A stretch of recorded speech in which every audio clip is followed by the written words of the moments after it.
Asante sana. Habari za mchana jamani. Bado asubuhi. Good morning. Mko salama? Poleni sana kwa kukaa muda mrefu, lakini pia niwape hongera because unapokaa sehemu kama hii ukapata vitu vya namna hii ndivyo ambavyo vitakutoa kimaisha.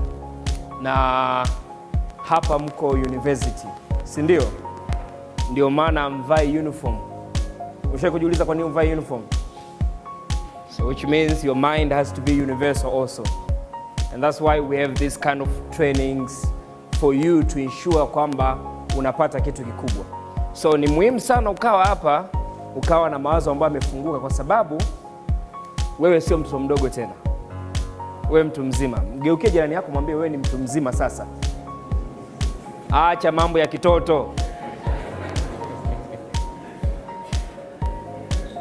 Ni muhimu sana hiyo ukaweza kuweka. Well, nashukuru sana Josh pamoja na uongozi wa Student for Liberty.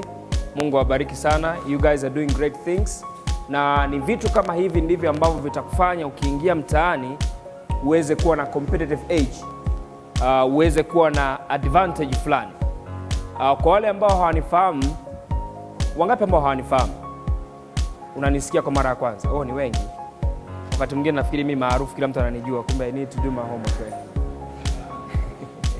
Okay, so naitwa Anto Luvanda na nimemaliza chuo kikuu cha Dar es Salaam miaka kama 5-6 iliyopita. Mwaka 2007 mpaka leo ni miaka mingapi? Ambao mnasoma hesabu? 10 2007 mpaka 2016. Hiyo ni magazi juto tu. Hata sisikii kitu mnasema. 9 years. Okay. So I graduated 9 years ago and I did political science, majoring in international relations. And my dream was to become an ambassador or a diplomat. Yeah, usinipigie makofi kwa sababu sikuweza kufikia kwa ambassador. But it was my goal. I was visualizing myself representing the country in a different arena. But I thank God kwamba now what I'm doing probably kina value zaidi kuliko hata ningekuwa balozi. Okay? So baadaye nikaamua kujiunga kwenye mambo ya ujasiriamali. Kabla hapo nilikwenda kufanya kazi ya kujitolea kwanza, ambayo ndio msemaji ameondoka hapa akisema kwamba volunteer most of the time. Na baadaye tena nikapata kazi ya kuajiriwa. Lakini nikaenda kufanya kazi benki. Kwa hiyo nimesoma political science, lakini nikaenda kufanya kazi benki. Unaweza kaelewa hapo maana yake nini? Well, nikafanya kazi miaka 4 and then nikaamua kustaafu. Uhitaji kuwa mzee kustaafu. You can retire young. Okay? So baada ya kustaafu nikafocus kwenye ujasiriamali, and then moja ya vitu ninavyofanya ni kuwaeleza vijana muweze kufunguka na nyinyi, kwa sababu soko la ajira limebadilika sana. Mwambie jirani yako mambo yamebadilika. Magoli yamehamishwa. Usiendelee kupiga kule kule. Okay, so kitu ninachotaka kukiongea hapa kwa leo, kwa sababu muda sina mrefu sana, nataka niongee like 8 business ideas that you can do while you are here. 8 business ideas that you can develop unapokuwa hapa chuoni. Huhitaji kugraduate ndio uanze kufanya ujasiriamali, utakuwa umechelewa sana. Kama Josh alivyosema, to be too late for you. If you jump into the deep waters and then you start learning how to swim, my friend, the water will swim you. Si tunaelewana? Kwa hiyo unahitaji kujifunza sasa hivi, mapema. Ndio maana nimeambia hapa mko university, sio shule ya msingi, sio shule ya sekondari. Ndio maana mvaa uniform, which means you are a matured person. So you need to start. Sasa msingi wake nimeanza huku. Nilikuwepo mwaka jana, I spoke I think for 1 hour. Tulikuwa na PSPF hapa. And msingi wa hivi vitu vyote viko kwenye hizi DVD mbili. One is think beyond employment, things have changed.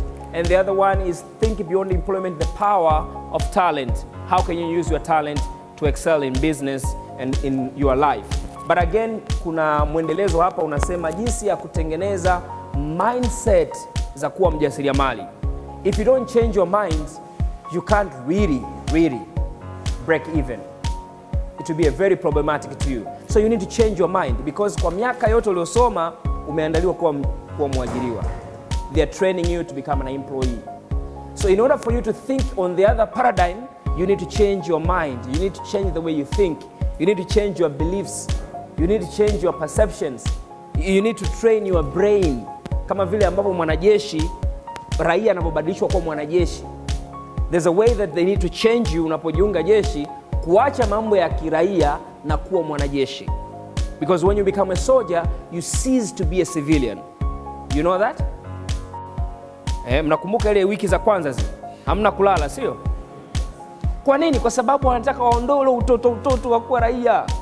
Kitu nalala, mtu sikukuu eti amelala. Unamwamsha bwana, mbona unalala mpaka sasa? Kwani wewe hujui kama leo sikukuu? Twende jeshini. Jeshini kitanda is not your friend. So the reason why I've given you these DVDs, these are resources for you to grab. Kwa hiyo sina muda wa kuongea kila kitu, but if you get these DVDs, itakusaidia uweze kupata umuhimu kwa nini you need to think as an entrepreneur. Okay? And the reason why I want you to think like an entrepreneur is because mambo yamebadilika sasa hivi sana kuliko unavyofikiria. Wewe kaka, subiria uingie mtaani, utakuwa umeshachelewa. Okay? So hizi resources ziko chache. Moja ni shilingi 10,000, lakini kwenu tutawapa zawadi. Maana nasikia sijui boom imefanyaje na nini. Kwa hiyo tutaiuza kwa 50% discount kwa shilingi 5,500. Hata makofi. Au mnataka tugawe bure? Mama unataka tugawe bure?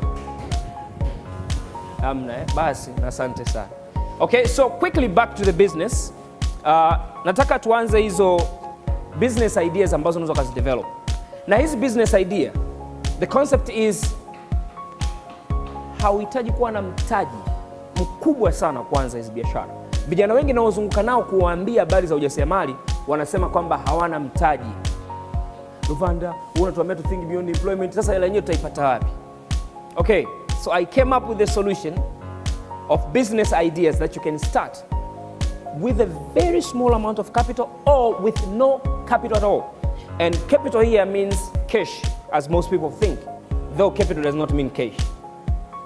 Okay? Capital means something else. But kwa sababu tumesharishwa hicho Kirusi kwamba capital ni hela, basi tuseme no capital at all. You can start that business. And these are practical business. Every practical business. These business ideas that I'm giving to you, they are practical and they're doable. You can do it. Okay? Now, business number one that you can do while you are here is event planning and management. Event planning and management. Now, what is event planning and management? As it says, the basically is on planning and the management. What you do, you just manage the events. You plan the events and you manage the events. How do you do that? Now, kwa Ulaya hii ni biashara kubwa sana. Kwa sababu, kwa Ulaya, huwezi ukawaita watu eti unaandaa kikao cha harusi. Watakwambia ndugu yangu mtafuta event planner. Kwa nini? Kwa sababu kule watu wako busy sana. Sasa, kwa Tanzania saizi ubize pia umeingia sana. People, na hii kauli mbiu hapa kazi tu, people are truly working so hard. Na kwa sababu maisha yameshabanwa sehemu fulani, inabidi watu waanze kutafuta part-time things. So they're very busy growing up their income. So what you can do literally in event planning and management, what we say, huhitaji kuwa na fedha kuanza biashara event planning management. Unachohitaji wewe ni mbongo. Hebu sema mbongo. This is what you need. Na wewe tayari umeshafika chuo kikuu, mbongo si unazo. What you need to do, you need to collect enough information. Because we are in the information age. Hauko kwenye iron age, hauko kwenye stone age, hauko kwenye industrial age. Uko kwenye nini? Information age. So what you need to do is to collect enough information about vendors. So literally event planning management, you become a middleman. Unafahamu middleman? Middleman ni mtu wa katikati. Na Watanzania tunapenda sherehe. Yaani mtu anakaribia kuolewa, atafanya baby nini naitwa ile sijui. Nini ile bridal shower, alafu atafanya kitchen party, alafu atafanya send off, alafu atafanya wedding, alafu kuna kitu inaitwa after party.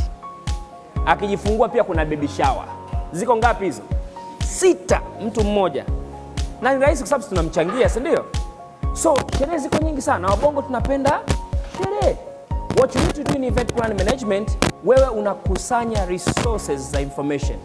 Wale vendors wote, watu kama watu wa mapambo, watu wa still pictures, watu wa ukumbi, watu wa suti, magauni, collect, unakuwa nazo, kinaitwa database. Once you have a database and you know someone has a wedding, you can prepare. Unamwambia bwana, wewe kaa hapa, endelea kupiga desa, mimi nitakuandalia kila kitu. Kwa unamtafutia ukumbi, unamtafutia vitu vyote, unamwandalia na bei zake. Lakini unamwambia mimi nitakuchaji 10% ya total budget. Very simple. Kwa hiyo unachokifanya wewe, unaenda kwa mtu ambaye anakodisha magari. Unamwambia bwana, kukodisha gari shilingi ngapi? Shilingi 200,000. Kwa siku nzima ndio. Nikikuletea mteja utanipa shilingi ngapi commission yangu? Ambia mimi nakupa 10% ya 20,000. Sawa. Mbona gari imepatikana shilingi 200,000. Yule tayari atakupa hiyo pesa. As simple as that. Sasa hizi inaweza kawa vile kama unasema sasa mimi na usomi wangu ndio naweza kufanya haya mambo. Sasa tulia, ukishamaliza tutaonana mtaani. Okay? Vitu vingine utavielewa baada mimi kuondoka. So it's very important that you start developing this. It will help you a lot. Watu kama madalali kwa mfano. Madalali kwani wanakuwa na nyumba? Hawahitaji kuwa na nyumba. Lakini dalali anachukua hela nyingi sana. So event planning management is something that can help you big time. What you need to do is just put some interest on how to collect the information and be the middleman. Okay? That's what I'm trying to say. 80% of my income comes from event planning management. Simple. And this is a skill that you can learn, you can develop yourself to become an event planner. You just need to attach. Sasa unatakiwa uanze ukiwa chuo. Umesikia mtu ana birthday yake, mwambie wewe usihangaike, wewe nenda tu library. Kasome mama, mimi birthday nitakuandalia mimi. Kwa hiyo wapi birthday itafanyika, invitations za watu, cake imefanywa booking, imekuwa delivered hapa, vinywaji vimewekwa, party imewekwa, MC kawekwa, alafu namwambia mimi nafanya for free. Usicharge ukiwa shuleni. Don't charge anything. Because while you are here, you are getting experience. Okay? You work for experience. Kiingia mtaani ndio pesa zitakuja.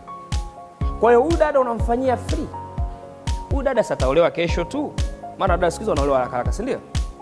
Ataolewa kesho. Akielewa kesho atakutafuta wewe tu. While you are here, you build up networks. That's what you're supposed to do. These people are so they're looking for me because they know from there I was doing the same thing. Now I'm experienced, so I will charge you my skill and my experience too. Okay? So if I charge you $1,000, $100,000, oh no. $1,000, maana yake ni kwamba nakucharge skill na uzoefu wa miaka 10. Unalipia ule sasa. Yale madeni yote ya birthday inabidi wewe yalipe. Okay? Because now I'm better, si ndio? Okay, business idea number 2. Now I'm going very fast because I know Josh is very keen on time and I keep time yake kwa sitaki kumwangusha. So inabidi wewe very careful. Ya pili ni photography. Hebu sema photography. Wale ambao mnapenda sana kupiga picha. Ukishaona unaanza kupenda sana kupiga picha, inawezekana hali ya fotografia iko ndani yako. Sasa hivi what you can do, you don't need to own these expensive cameras. Kuna watu ambao wana hizo expensive cameras na hawajui jinsi ya kuzitumia au hawana matukio. So what you need to do is to hire the machine, the camera, and then unakwenda kufanyia event and then unairudisha. As simple as that. Na sasa hivi kuna software nzuri tu zinaitwa Photoshop and stuff like that. You need to learn as a skill. Ingia kwenye computer, tengeneza nani ya mtu vizuri, deliver. Kuna mtu anaitwa Manifesta. Wangapi wanamfahamu Manifesta? Manifesta brand. Anaitwa Albert. That gentleman maisha yake sasa hivi anaendeshwa kwa photography. Because it's a passion, but also he did it na alianza akiwa chuo kama ninyi. Kwa hivyo tunavyowaambia sio vya kutumia sayansi ya kwenda mwezini. If you are here na unapiga picha sana, take that seriously. Photography right now is one of the biggest business. Kwa sababu watu wanapenda picha. Baadaye lazima atakutafuta kama zikitoka vizuri. So So what you need to do is just hire the equipment. Now, here is zero cost. Kwa sababu unachokifanya ukihire, yule mtu atakayelipia ni yule ambaye utaenda kumpa service. Kwa kama kwenda kupiga picha ni shilingi 100,000, wewe umehire kwa 50,000, unamwambia bwana, hii sasa nije nikupiga picha nijue kama kweli umenibook, nipe advance. Anakupa 50,000, 50% discount, 50% down payment. Unaichukua ile pesa, unakwenda kumlipa kule, unachukua mtambo, unapiga picha, akikulipa ile 50,000 ni faida yako. It's just a matter of time before things will start changing for you. These are very simple stuff, okay? Another thing is IT consulting. Kuna watu hapa mnasoma mambo ya IT? Au mnasoma social science peke yake? Dada unasoma nini? Law. Sasa mbona una nguvu kama mwanasheria? Au ndio basi tena mkopo tu ulipatikana huko? Are you passionate with law? Okay, nice. So for those who are practicing IT, now we are on, sasa inawezekana hapa msomi IT, but you can also recommend this to another person. Maybe your brother, your sister, your friend who is struggling. You can start an IT business while you are here at the university. Huhitaji kusubiri kumaliza. What you need to do as an IT expert, you start to mambo ya website designing, graphic designing. Kuna makampuni mengi sana hayana website. Go and design website for them. Ni hatari sana kwa shirika kubwa afu inatumia luvanda@gmail.com. Kwani asiwe na domain yake? Shukuru Mageni Legal Company. Alafu email yao ni shukuru@yahoo. Peleka proposal. Say I can make a website for you. Na saizi kutengeneza website ni rahisi. Kwa nini? Kwa sababu tuko kwenye kitu kinachoitwa information age. So, website designing, website maintenance, graphic designing. Sasa hivi kuna software ambazo hata kama hujui graphics, they can help you to design. Okay? So, you can also jump into that. Another business idea that you can start quickly is social media consultant. Again, hizi ni fursa za haraka. Yaani hii unaweza kaa huko hapa mwalimu anafundisha kumbe uko ofisini na simu yako. What you need to do is to consult, is to build up social page za makampuni. Makampuni mengi sana hapa ya serikali na ya binafsi hayana posts za mitandao ya kijamii. Hawana accounts za mitandao ya kijamii. Lakini wewe kama una uwezo wa kutumia mtandao wa Instagram kwa mfano, una uwezo wa kutumia mtandao wa Twitter, Facebook, those are chances, those are opportunities for you to make it. How? Unawafungulia page, unakuwa una update mara kwa mara. Kwa kama tusipojifunza na haya makampuni kuyabadilisha, sasa inawezekana walioko kuni wazee ndio wameshikilia vyeo, inatakiwa uwapelekee proposal, inawezekana wenyewe wasijue. Solve that problem. Create. Sasa uzuri wa social media account unaweza ukawa nazo hata 20. Ya CRDB ukawa nayo, ya wapi, unazo zote. What you need to do is a password, your smartphone or your computer, there you go. Zero cost. Zero cost. Hakuna mtaji hapo, mtaji ni wewe. Okay? And these are soft business ideas. Sijagusa kilimo hapo, maana nyote watu wa mjini hamtaki kwenda kilimo. Hiyo ya mambo ya kilimo tuachie watu wengine. Tutazungumza siku nyingine. Another thing is personal training. Personal trainer. You can become a personal trainer. Because now you have una ujuzi wa kutosha, si ndio? Labda wewe ni a lawyer, so you can start giving a legal advice. Kwa kusaidia, kuna wajasiriamali wengi hapa wadogo hawajui jinsi ya kusajili biashara zao BRELA, hawajui utaratibu wa kulipa kodi. Wewe, by the fact that you did a legal affair, something, you can do something about it. Unaanza kumsaidia mtu, kumpa consultation. Ndio kazi ya msomi. Kwa sababu wewe una knowledge, anza kutoa consultation. Wale ambao mnapenda kunyanyua vyuma, anza kuwasaidia watu. Unajua ukienda gym unahitaji kuwa na personal trainer. La sivyo unaweza ukatoka huko misuli yote imechoka. Anza kuwafundisha watu. Mtu amekuja pale, mwambie mimi I can help you with the program. ya kupunguza hicho kitambi ndani ya miezi 3. Sasa yeye amejiandikisha tu gym, hajui, anachojua ni kunyanyua vyuma, lakini wewe unaweza kumsaidia. Or for those who love swimming, you can become, if you're a professional swimmer, you can help other people to learn how to swim. How many love to swim? Sasa natakiwa uswim mpaka uwe expert. Sawa? Alafu unawasaidia na wengine wa swim, ila wao unawachaji. Maana kuogelea na kwenye shughuli, yani nizame hapa nisinywe kikombe nitokee pale, hiyo nayo ni unahitaji ufundi, si ndio? Ninapoongea hivi na nyinyi, hizi sio ngonjera. Kuna mtu anaitwa Lushaka. What is his first name? We don't remember. Lushaka alikuwa ni rafiki yangu, tumesoma naye chuo kikuu cha Dar es Salaam. Alikuwa anapenda kuogelea, hujawahi kuona. Na pale chuo kikuu tulikuwa na bwawa, swimming pool. Yaani Lushaka, kinachotokea ni kwamba hata siku ya UE, ya mtihani, yeye akishamaliza UE, yani akamaliza paper, sio kamaliza UE imeisha, kamaliza paper anaenda kwenye kuswim. Akasema mzee ni crazy huyu kijana. Lakini he was so passionate with swimming. What happened ni kwamba baada ya kumaliza akaendeleza na ile hobby. Sasa hivi Lushaka, ili kufundisha swimming, you need to pay him 200,000 per month for him to teach you swimming. 200,000 kwa mwezi akufundisha tu kuogelea, kupunguza kunywa vikombe. Sasa ana wanafunzi zaidi ya 200. Hivi 200 mara 200,000 mliosoma hesabu za magazeti juto ni shilingi ngapi?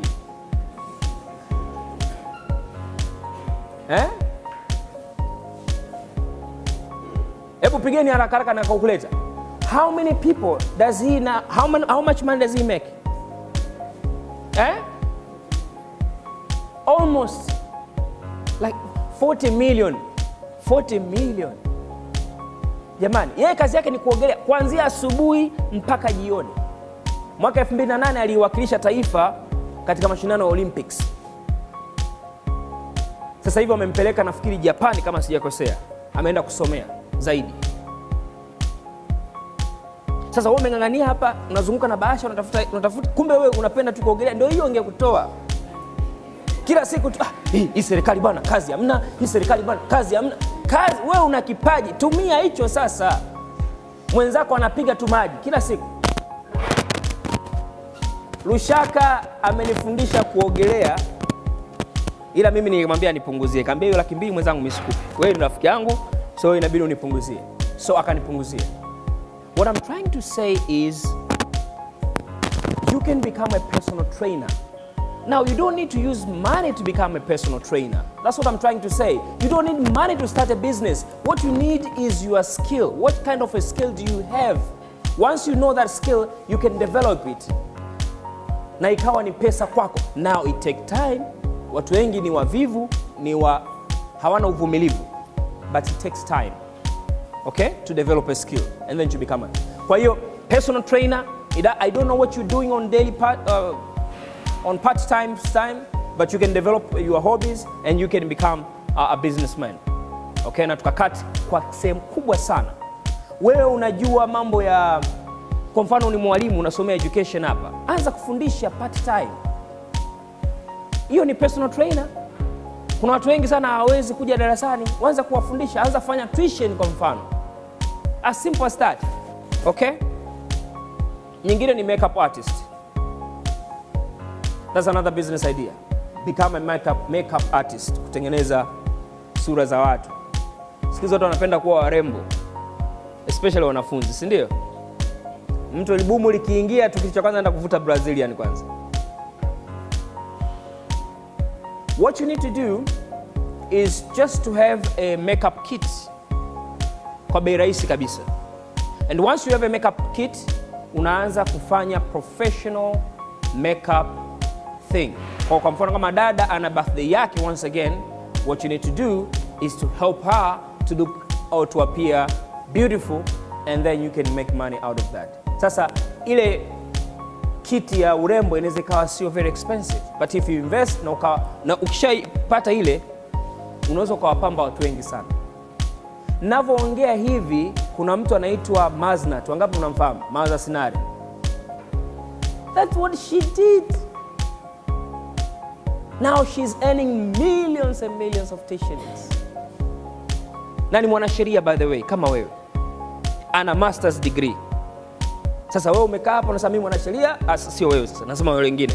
Umekaa hapa mimi mwanasheria, mimi mwanasheria bana. Siwezi kuanza mambo ya ulembo watu tunawaachia watu wasiosoma. Wewe karagabao na sheria yako, watu wanafanya kazi. She started as a makeup artist and from there she went and invest knowledge. Akasoma hiyo inaitwa